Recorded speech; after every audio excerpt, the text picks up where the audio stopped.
Hello everyone, myself Himani Sharma from RPIIT campus. In today's class, I discuss about the import of drug and cosmetic.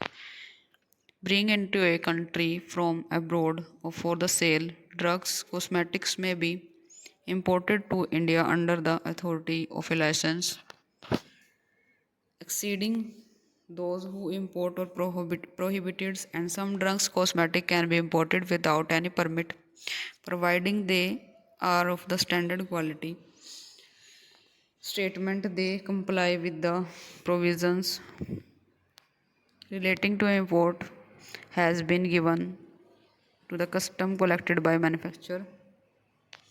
Prohibitions of the import of certain drugs or cosmetic.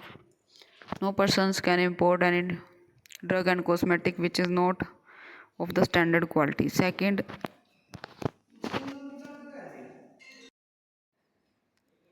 any cosmetic which contain an ingredient which may render it the unsafe for use, and drug not labeled and packed in the prescribed manner, biologicals and other special product after the date of their expiry as the mentioned label, or those not comply with the standard of strength.